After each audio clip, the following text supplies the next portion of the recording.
Ashama harka fuune dhaggeeffattoota keenya nageenyi biraadhaa baga ayyaana Iida bara 1441 isiniin gahe kan baranaa kan bara hegeree Rabbi nu haa taasisu jecha qophiin keenya guyyaa hadhaa labsii yeroo hatantamaa Saudi Arabiyaan baast akka armaan gaditti isiniin dhiyeessinaa turtiin keessan nu faanaa ta'u.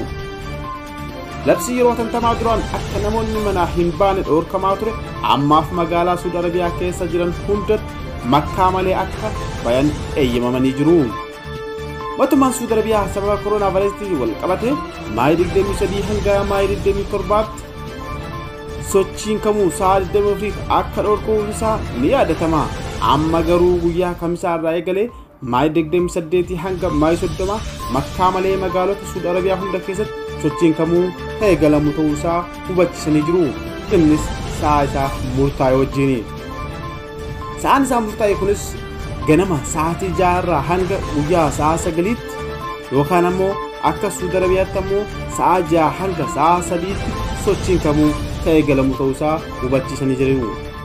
Akkasumas Maayii 31 irraa hanga Juun 2tti Makkaa malee magaalota hunda keessatti ganama sa'a 12 irraa hanga halkan sa'a 2tti yookaan ammoo akka biyya kanaatti sa'a 6 irraa hanga sa'a 8tti sochiin kamuu eeyyamoo ta'uu isaa hubachiisanii jiru.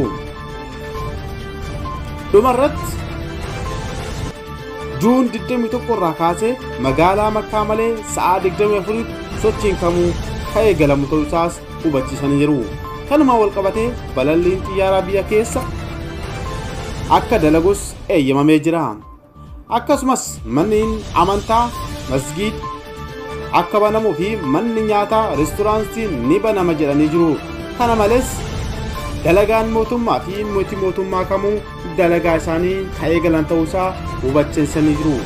Waan dhaggeeffattaniif galatoomaa. Koronaarraa qophaa'ee jiru wal isaa eeguutiin jecha turtii gaarii kan qophii biraatti walitti deebinuuf nagaarra nu tura.